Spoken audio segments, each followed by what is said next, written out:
Hello दोस्तों, आज हम लोग फिर से आपके सामने हैं और आज हम लोग बात करेंगे स्टाफिंग प्रोसेस। स्टाफिंग को डिफाइन किया जाता है as a process of estimating man power requirement, recruitment, selection, placement and orientation, training and development, performance appraisal, promotion and career planning and compensation. ये डेफिनेशन उसके प्रोसेस को लेके बनती है। तो स्टाफिंग जब हम बात करते हैं तो इसमें कई स्टेप्स होते हैं और इसीलिए कहा जाता है स्टाफिंग प्रोसेस। तो आज हम लोग बात करने जा रहे हैं स्टाफिंग प्रोसेस की। जब हम स्टाफिंग करते हैं, करेक्ट पर्सन को करेक्ट जॉब पे रखते हैं, तो कैसे वो काम होता है।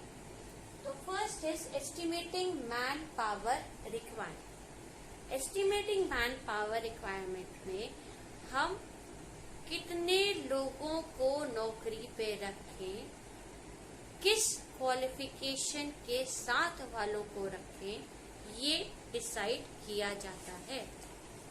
तो इसमें बात आती है कि जॉब पोजीशंस को क्रिएट किया जाए और फिर उस जॉब पोजीशंस में नेसेसरी पर्सन्स को with required education and training को सेलेक्ट किया जाए। इसके अंदर दो चीजें आती हैं। दो चीजें क्या हैं?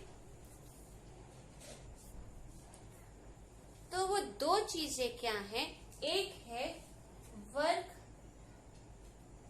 लोड एनालिसिस और एक होता है work force analysis.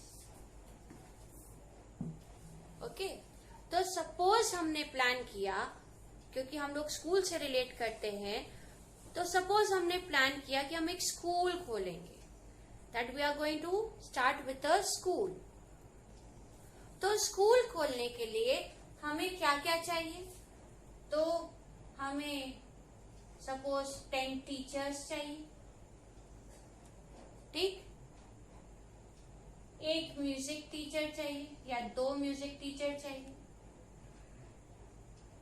2 games teacher चाहिए, साथ साथ 6 प्यून चाहिए जो काम करेंगे, उसके अलावा 6 स्पीकर्स चाहिए, एक प्रिंसिपल चाहिए, एक वाइस प्रिंसिपल चाहिए एंड सो ऑन। तो वर्क लोड एनालिसिस क्या कहता है कि ये हमारी रिक्वायरमेंट्स हैं।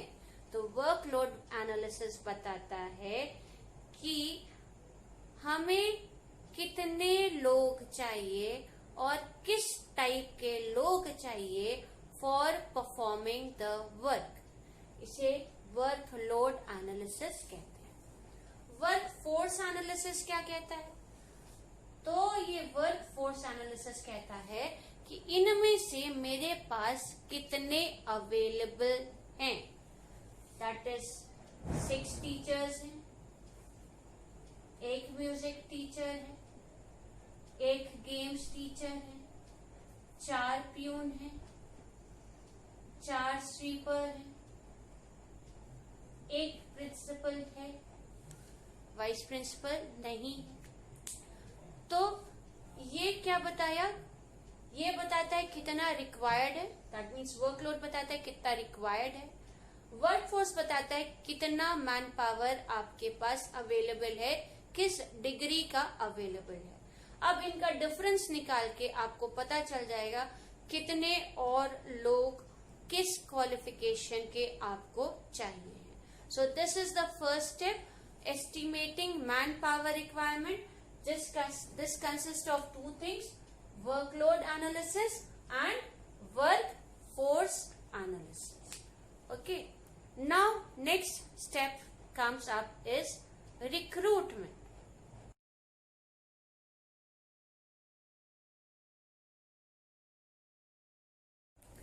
Second, recruitment. Recruitment क्या होता है?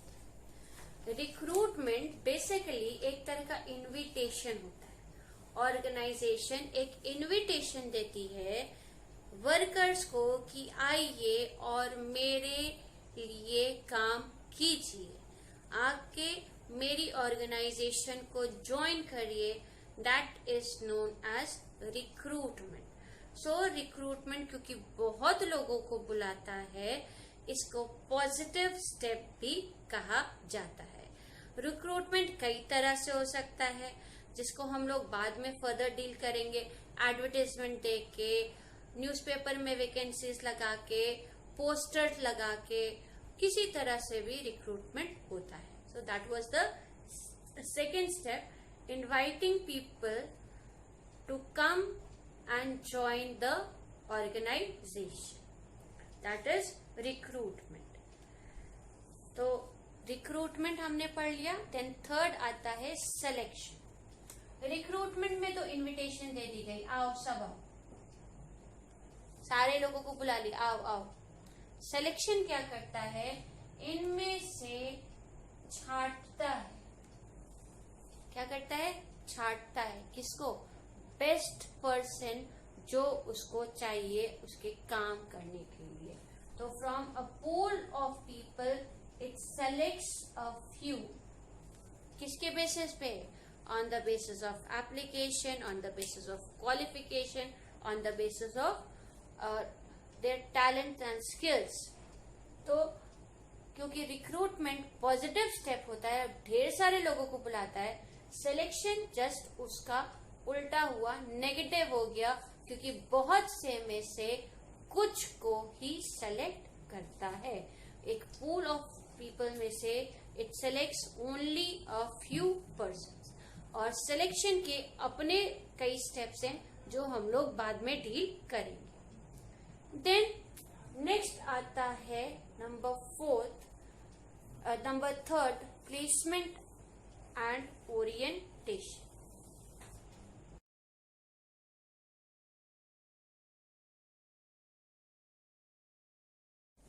ओके, सो नंबर फोर्थ आता है प्लेसमेंट एंड ओरिएंटेशन। प्लेसमेंट क्या होता है, अगर एक सिंगर हमने लिया तो उसको काम क्या देंगे, गाना गाने का, सॉन्ग्स गाने का। तो इसी तरह से putting the right person on the right job को कहा जाता है प्लेसमेंट। जिस क्वालिफिकेशन के लिए वो बंदा आया उसको वो काम देना, दैट इज अ प्लेसमेंट। अगर आपने हॉस्पिटल खोला है और कोई एमबीबीएस आता है तो उसको डॉक्टर की पोजीशन दे दी। अगर सिंपली ग्रेजुएट आता है विद कंप्यूटर नॉलेज तो उसको आपने रिसेप्शन में बैठा दिया। तो पुटिंग द राइट पर्सन, जिस चीज के लिए उसको सेलेक्ट किया उस जॉब पे रखना, उसको कहा जाता है placement. What is orientation? Orientation क्या है? नया नया जब इंसान आता है वो डरा होता है, किसके साथ काम करेंगे, कौन मेरे साथी होंगे। तो orientation means introducing the worker with the organization and with the people with whom he has to work। दोस्ती कराना कि ये आपके बॉस हैं, ये आपके जूनियर्स हैं, ये आपका ये काम करेंगे, ये आपका वो काम करेंगे। तो जान पहचान करवाना, that is familiarising with the organisation, इसको कहते हैं ओरिएंटेशन। ओके,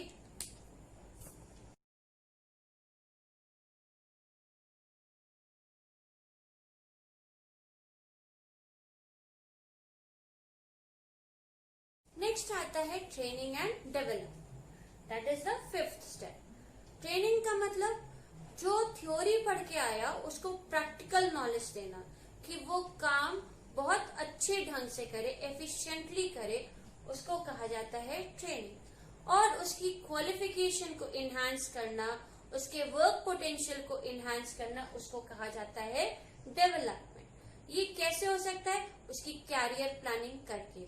अब अगर वो सिंपली एक एमबीए करके आया तो उसको एक स्पेशलाइजेशन कोर्स करवा दिया या सेमिनार्स में पार्टिसिपेट करने दिया, तो क्या होगा, जो उसकी नॉलेज है वो और बढ़ती जाएगी.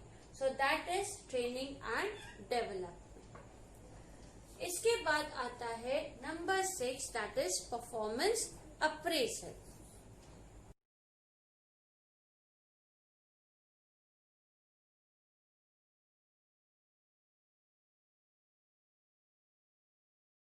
नेक्स्ट स्टेप्स जो आता है वो है promotion and career planning. Performance appraisal में आपने देखा कि बंदा कितना लायक काम कर रहा है, कितना अच्छा काम कर रहा है. उस काम के बेसिस पे अगर बहुत अच्छा काम कर रहा है तो उसको प्रमोशन दिया जाएगा. प्रमोशन का मतलब क्या है, एक स्टेप आगे कर दिया जाएगा. ज्यादा सैलरी, ज्यादा रिस्पॉन्सिबिलिटी, ज्यादा status, that is known as promotion. और आप हो सकता है उसको और काम सीखने बाहर भेजें या किसी और जगह भेजें ताकि उसकी और स्किल्स बढ़ जाएं. That is known as career planning. अब जो आता है वो लास्ट है, दैट इज कंपेंसेशन. हर बंदा काम करता है क्योंकि उसको एक लालच होता है, लालच की उसको सैलरी मिलेगी. इसी सैलरी को, इसी तरह जो इनाम हम देते हैं काम के बदले, इन्हीं सब को कहा जाता है compensation. So compensation is pay और reward given to the workers by the employers. अब ये कंपेंसेशन कितने तरह की होती है? ये कंपेंसेशन जो हम लोग पढ़ते हैं, ये कंपेंसेशन 2 तरह की होती है. This compensation is of 2 types.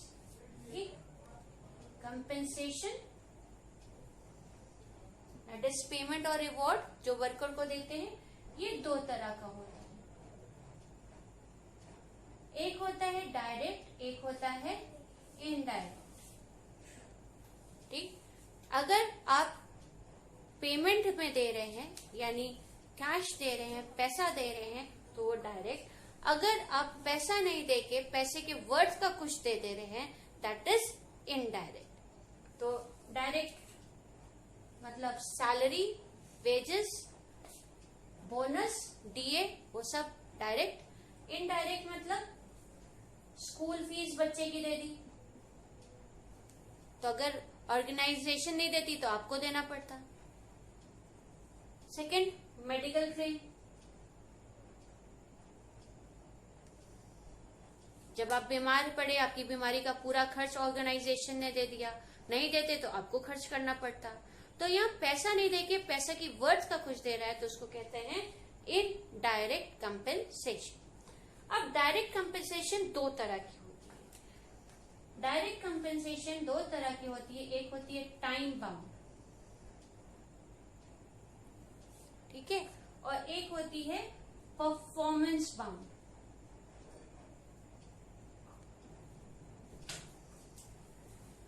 Time bound मतलब टाइम कंप्लीट होगा, सैलरी बढ़ जाएगी. जैसे जनरली क्या होता है, 1 साल कंप्लीट होने पे सैलरी इनहांस हो जाती है. परफॉर्मेंस बेस्ड, आपको टारगेट दिया गया, आपने वो टारगेट अचीव कर लिया, आपका सैलरी बढ़ जाएगा. So that is performance based. तो direct compensation is of 2 types. Time bound जो एक पर्टिकुलर टाइम के कंप्लीट होने पे होता है, एंड परफॉर्मेंस बाउंड जो पर्टिकुलर टास्क के कंप्लीट होने पे होता है. सो ये 2 तरह की कंपेंसेशंस होती हैं. और इसी के साथ हमारा सारा स्टेप्स ऑफ स्टाफिंग जो है वो कंप्लीट होता है. एस्टिमेटिंग मैन पावर रिक्वायरमेंट, जिसमें हमने किया वर्कलोड एनालिसिस और work force analysis. Recruitment, invite करना कि आओ नौकरी ज्वाइन करो. स्टाफिंग, जब लोग आएंगे तो उनमें से जो बेस्ट है उसको सेलेक्ट करना एंट्री कार्ड की तरह. फिर प्लेसमेंट एंड ओरिएंटेशन, जिसको आपने काफी अच्छे प्रोसेस के बाद सेलेक्ट किया, उसको उसकी पोजीशन देना और उसको ऑर्गेनाइजेशन से इंट्रोड्यूस करवाना. फिर उसको प्रैक्टिकल नॉलेज देना, दैट इज ट्रेनिंग कराना, और उसका डेवलपमेंट होना.